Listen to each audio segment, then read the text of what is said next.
From the Center for Precision Medicine and Genomics, Precision Medicine for Pulmonary Fibrosis.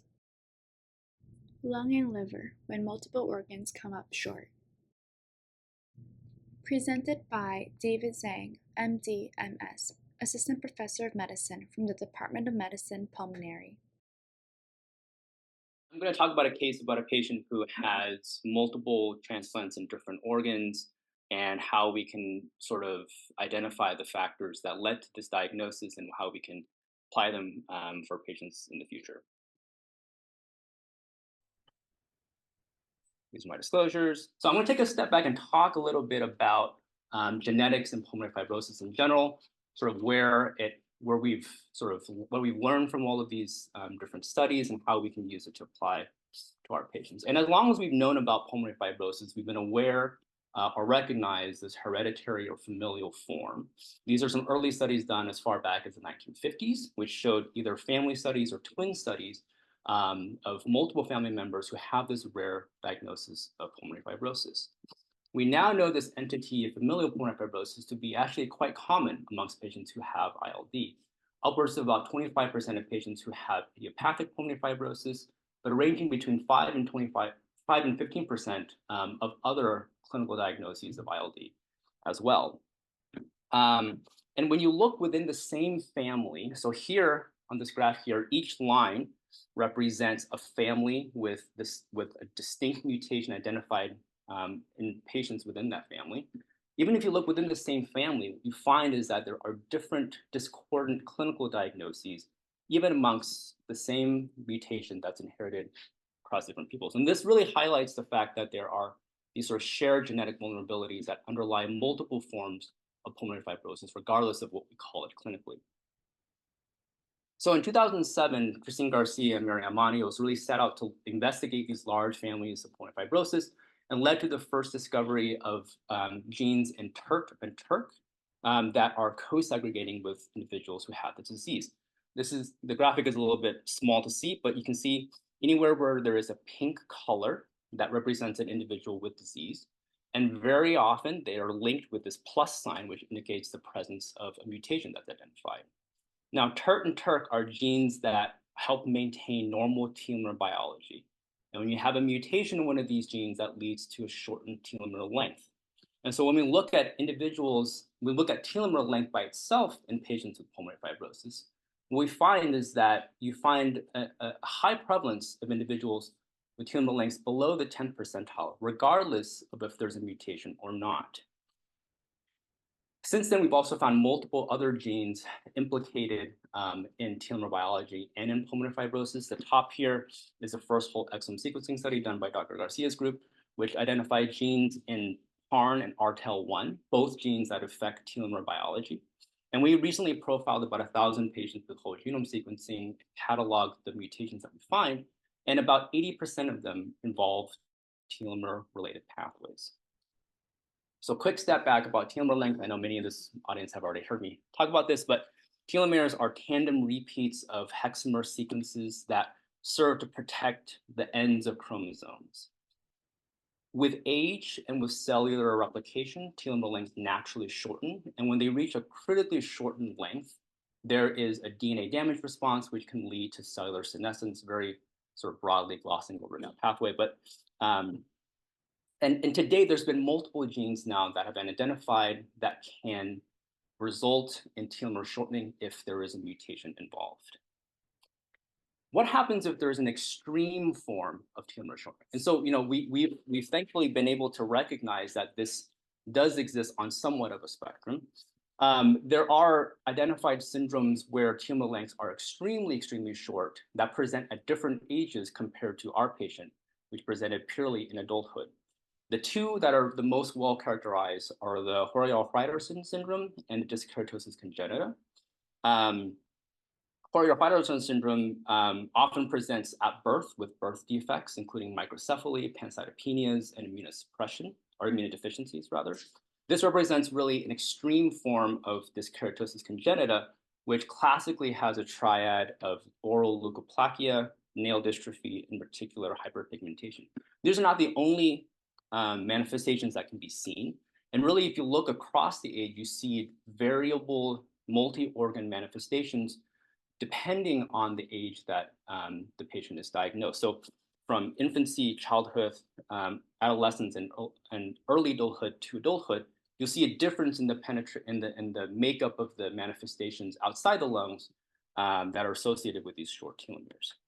Now, dyskeratosis congenita is diagnosed with a classic presentation of these manifestations, along with a telomere length typically below the first percentile. And this is, with or without a mutation that can be identified, really pointing to the telomere length itself as the problem that's involved in these conditions.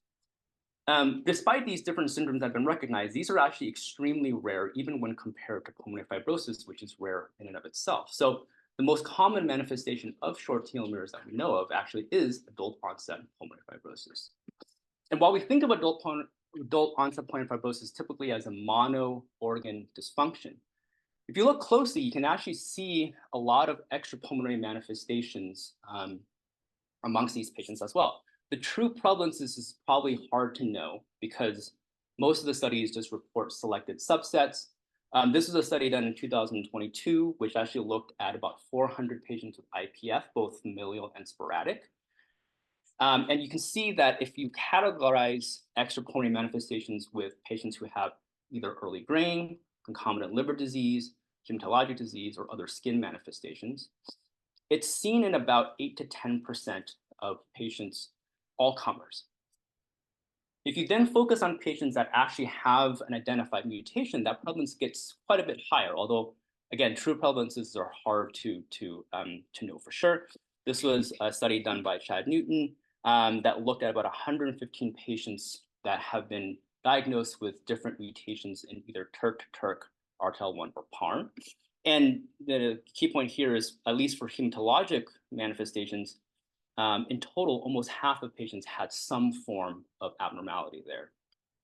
This is another study done the same year by the French group, which looked at not only personal extrapulmonary manifestations, but also familial forms. And they found about half of patients had a personal history, and these are patients that had, again, TERT or TERT mutations.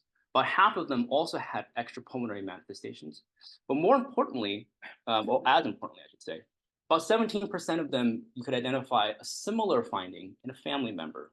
So this really points to not only is the findings in the patient relevant, but also of those in the family member. So why do we care? What does a short telomere length mean? How does this change what we do? And that's a question that we really a lot of us have strived to understand how we can change our practice or how this helps improve our practice with this information. And what we found is that there's actually a lot of value, both diagnostic value, prognostic value, and predictive value. Patients that have one of these rare mutations are expected to have it inherited. And so family members who have the same mutation have a much higher increased risk of developing this rare fatal disease known as pulmonary fibrosis. Patients that have either a rare mutation or a short telomere length, regardless of knowing the mutation, have decreased survival and more rapid progression of the disease. And these are some selected graphics showing that. This here represents patients that have different mutations in TERT, RTL1, or PARM, showing that there's a uniformly poor prognosis, poor survival, regardless of the clinical diagnosis. And the bottom here was a multi-center retrospective study looking at patients with pulmonary fibrosis stratified by telomere length. And time again, what you see is that those with the shortest telomere length have the worst survival. More recently, we've also sort of understood how this could also change our actual management in patients in general. And what we found is that patients who have telomere lengths less than the 10th percentile also experience increased risk of harm, of death when exposed to immunosuppression. And this was really evident in our multi-center study led by Chad Newton, looking at patients with hypersensitivity pneumonitis and a classifiable lung disease, where he had hazard ratios of between 4 and 6 for death in patients who had telomere lengths less than the 10th percentile, in contrast to those that had normal telomere lengths above the 10th percentile. Now, there's a lot of sort of work to understand why this is the case, I'll point you to a very interesting study done by the Hopkins group, looking at patients who are given more very robust courses of immunosuppression. These are patients who have short telomere lengths, who have idiopathic pulmonary fibrosis, who then undergo lung transplant. And there's a need, there's a mandate to have very brisk immunosuppression.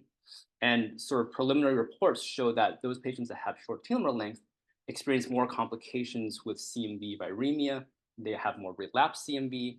And this really points to this, along with other some more basic translational studies, points to an innate T cell immunodeficiency that is exacerbated by immunosuppression and therefore leads you to more complications.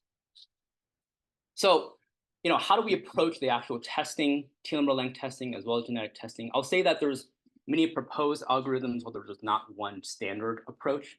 Here at Columbia, we really sort of relied on testing based on indications that are easily obtainable either by clinical history or by family history. And so this is hopefully something that we think can be applied not only in our clinic, but anyone that can ask such a history can obtain this information.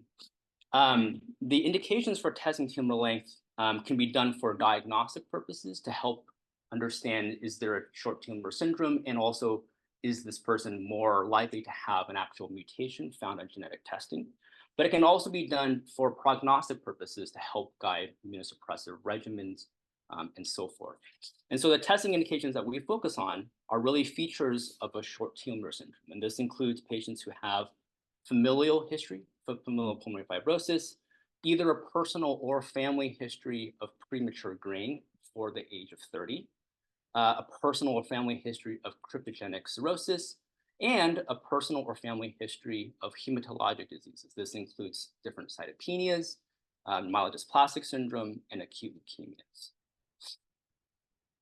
And so when we take that information, we catalog the number of indications that a person might have, and we take that to a new patient with interstitial lung disease. And if they have one or more of these indications, then we refer them for telomere length testing. If they have no indications, then we proceed with normal routine management as usual.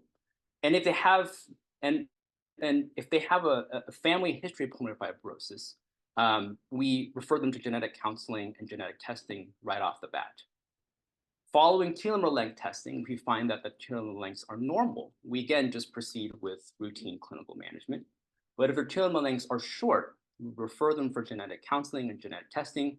And that would also inform, a risk-benefit discussion about how harmful immunosuppressive therapies might be.